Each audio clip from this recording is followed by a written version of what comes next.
I'm a 35-year-old office worker. My husband, Kevin, is 6 years older than me, and we've been married for 9 years. Right now, I'm living with my mom for some reasons. Let me explain how this happened. 4 years ago, Kevin and I built a house. At that time, Kevin had just changed jobs, and we didn't have much money saved or a high income. Kevin used to work for a big company, but his boss constantly bullied him secretly. This caused Kevin to have trouble sleeping, and eventually he couldn't go to work anymore. He saw a psychiatrist and took a 3-month break, but when he didn't get better, he quit his job. After that, we lived on just my salary. Kevin didn't work for 3 months, but slowly started to feel better. He began eating and sleeping well again, and his psychiatrist was happy with his quick recovery. My cheerful, loving Kevin was back. He then started looking for a new job. His experience at the big company helped, but finding a job was hard because he left his last job due to mental health issues. During this time, we found a small company that needed Kevin. The salary was about 3/4 of what he used to make, but he was happy to be working again. He said it was much better than being without a job, which made me happy. This job was also in a field he wanted to work in. We wanted to have children, but it was clear that life would be tough if I stopped working. So I continued working. I also loved my job, and we decided not to have children at that time. Our life was peaceful until my mother, Sarah, was paralyzed in a car accident and needed a wheelchair to get around. My dad had passed away when I was in middle school, and Sarah had been living alone since then. Our family home was old and not suitable for a wheelchair, with many steps. Kevin then said, "I'm worried. Let's live together." Sarah and I were surprised, but I appreciated Kevin's unexpected kindness. Since Kevin had just changed jobs, we were unsure about the future, but we decided to apply for a mortgage. As we expected, it was tough to get a loan because Kevin hadn't been at his job for long. However, we were determined and didn't give up. After trying with several mortgage companies, we finally found one that worked with us and approved our loan. We bought our dream home, which I had always imagined, filled with the smell of wood, thick wooden beams on the ceiling, custom storage spaces, a kitchen tailored for my height, and spacious cypress flooring. Importantly, it was a single-story, barrier-free house, perfect for living comfortably in a wheelchair. We were excited as our house was being built and visited the construction site every day. When our carefully designed home was finished, it had a large yard where my mom, who now rarely went outside, could enjoy sunbathing. However, there was a catch with the land.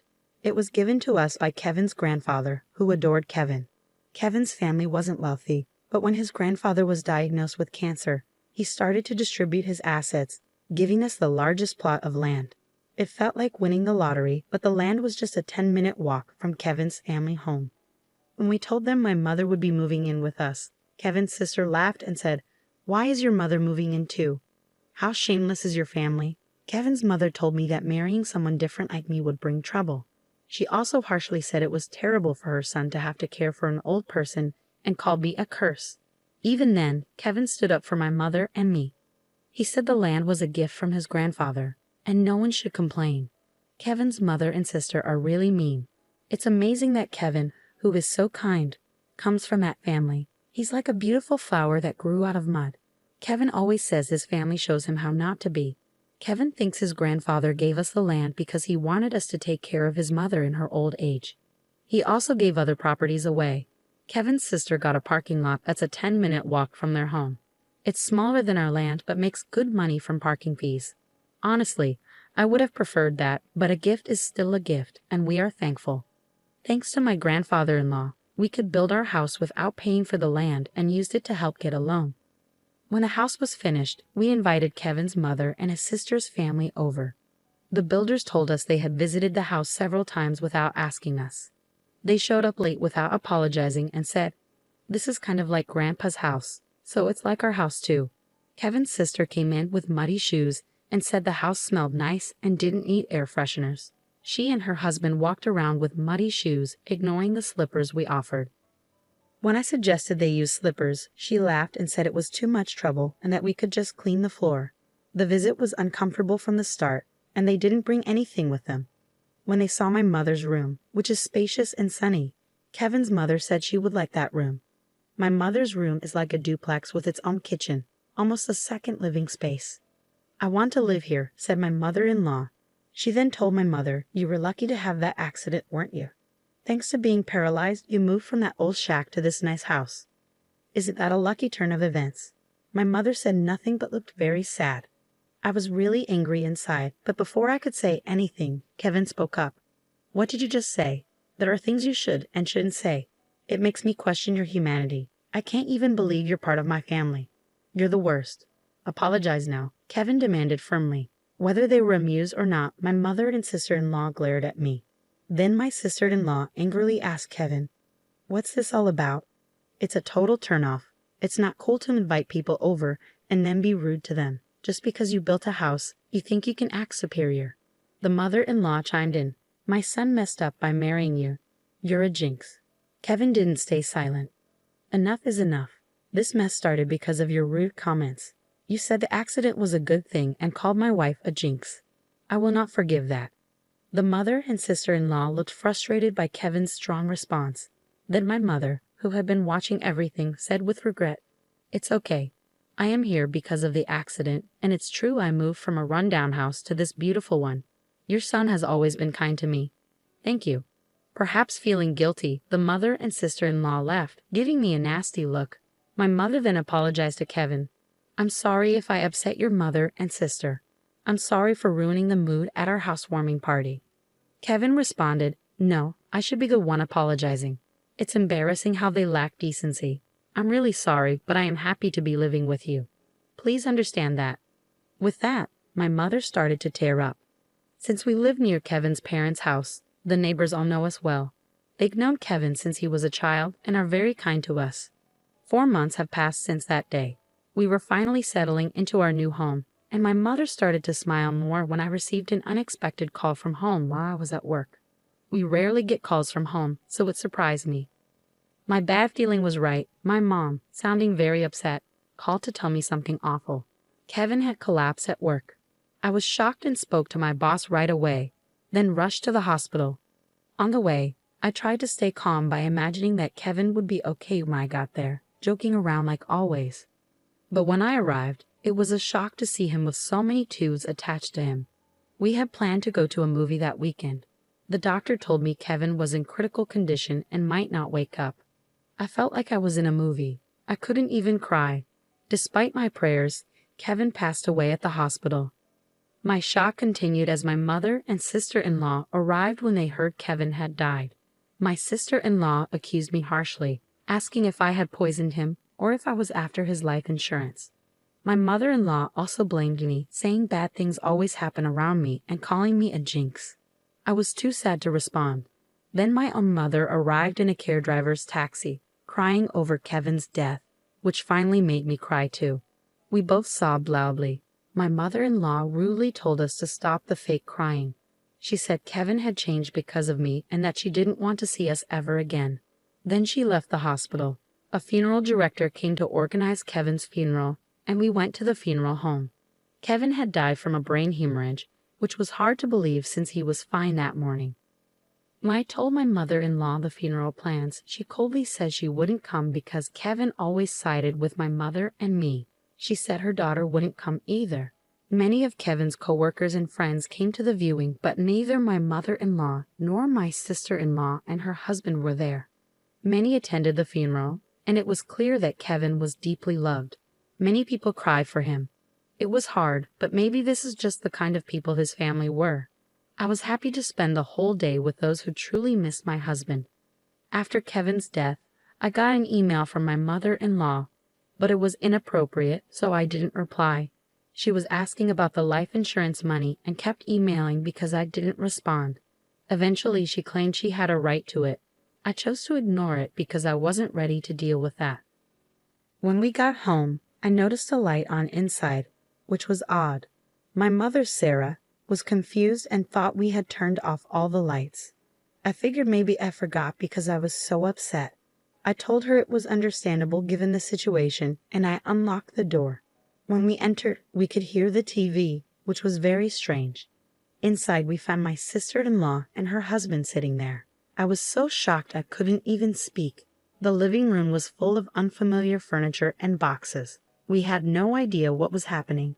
My sister-in-law said, Why did you just barge in here?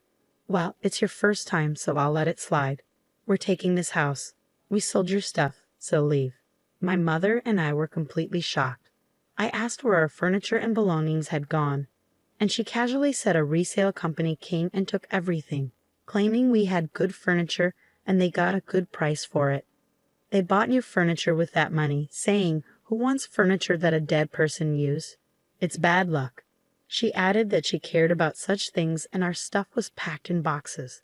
She even remarked that we must be minimalists or just poor because we had so few things. The furniture was carefully chosen by my husband and me. I couldn't forgive them for this. My mom was furious too, her face turning beet red, but she was too shocked to respond. I immediately called the resale company. After explaining the situation, they agreed to treat the items as stolen and return them. Now that my husband is gone, dealing with this was the last thing I needed. I don't want anything to do with his family, but I do want to stay in a house that's full of memories of him. While I was wrestling with these feelings, my mother quietly said to me, "What do you think Kevin would say if he were here now?" "He might say we should leave. I'm sure he would." Kevin often mentioned it's good to spend time with people who understand you, but there are some people who will never understand no matter how much you try. It's a waste of time dealing with those people. He was actually talking about his own mother and sister. I realized that if we stayed, his family would keep interfering. Acting on impulse, I signed a lease for an accessible apartment. My mom was surprised by how quickly I made that decision. I asked the resale company to hold on to the furniture for a few days, and it was moved to our new apartment 3 days later. In exchange for moving out, I made my mother-in-law and sister-in-law promise to cut ties with us. So a new life began for just my mother and me in the apartment. It turns out Kevin had many life insurance policies, almost obsessively so. He used to joke always with a smile, "When I die, you guys will be rich." True to his word, he left enough money for my mother and me to be comfortable for the rest of our lives. Since he couldn't secure a mortgage when we bought the house, I, being employed at a major corporation, bought the house in my name. I made sure that even if something happened to Kevin first, I wasn't going to keep paying a mortgage for a house I wouldn't live in. According to our agreement, the house would be auctioned off if the mortgage wasn't paid for 4 months. Time flew by, and 4 months passed quickly. Then I started receiving a lot of calls from my sister-in-law, Emily, and my mother-in-law, Maria. My call history was filled with their names, and it was getting scary, like something out of a horror movie. They were incredibly persistent. So I finally answered the phone. They were furious because the house was being sold. Apparently, when they tried to return, they found out they couldn't get in because of a seizure notice. Emily and her husband had moved out of their apartment since Kevin passed away, and Emily had also quit her job. I suggested they move back into their parents' house since they were panicking about suddenly being homeless. Surprisingly, Maria had gotten so caught up in gambling that she couldn't keep up and had sold her own house. It turns out they had been living together for the past 5 months. I also heard that they sold their main source of income, a parking lot in front of the train station, a long time ago. Now, Maria and Emily's family are completely homeless. When Maria said, "I'm sorry for everything. Let's get along. Can you lend me some money, please?"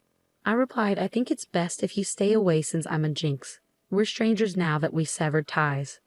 Maria was quiet after mumbling weakly. In my mind, I was thinking, who's the real bad luck charm here? Then, when I said I wouldn't lend them a single cent, Emily, who had been listening next to Maria, shouted, "You devil. Bring us the money right now." I replied, "I am a devil and bad luck, so I'm going to hang up now," and ended the call. In reality, I involved a lawyer for the past 5 months to push for the auction of the house. I thought it was an unusual case, but apparently it's not that uncommon. The house was sold without any major issues, giving our family a moment of peace. We plan to find a new home with the money Kevin left us. Since it's just my mother and me, we don't need a big house. We'd rather prioritize security as 2 women living together. So I chose a condominium with minimal noise disturbance. I remember something my husband always said when we built our home. People can get energy from the sun, so let's create a place where your mother can enjoy her hobby of reading in the garden without feeling self-conscious. With those words, he had made a spacious courtyard for her.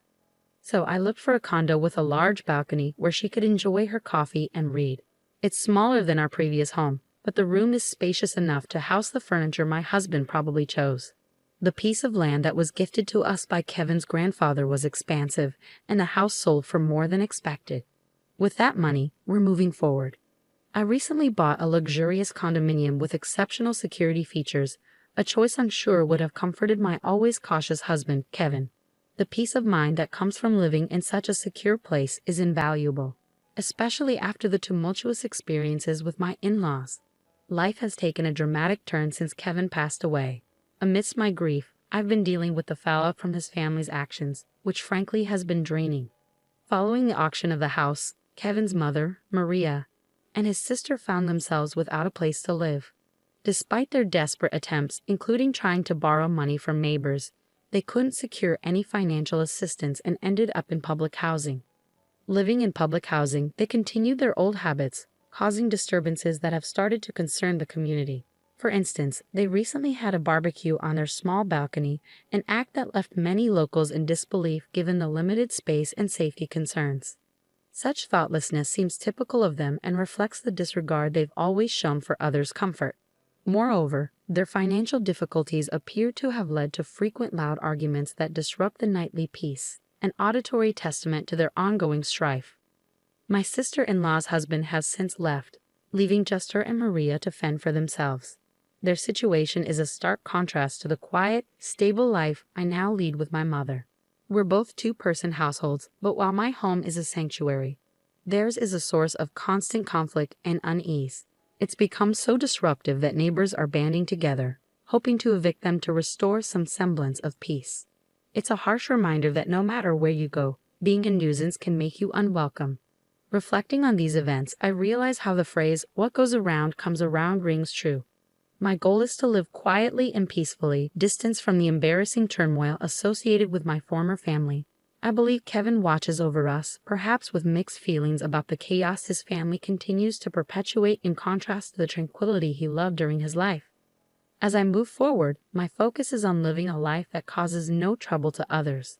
I want to honor Kevin's memory not just through words but through actions. He always advocated for a life well lived, surrounded by people who bring joy and understanding.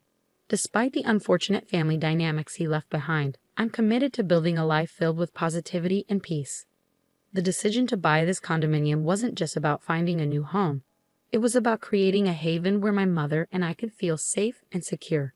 The quiet, the order, and the absence of drama allow us to enjoy each other's company and focus on the things that truly matter. It's smaller than our previous house, but every corner of this new space is cherished, every moment of silence savored. I've learned a lot about resilience and moving forward. The memories of Kevin, filled with love and laughter, inspire me every day. They remind me of the importance of living authentically and compassionately, ensuring that his spirit of kindness is carried forward. Living well is perhaps the best tribute I can offer to a man who gave so much and asked for so little in return. In this new chapter, amidst the serenity of our chosen sanctuary, I am determined to live not just for myself, but in a way that would make Kevin proud.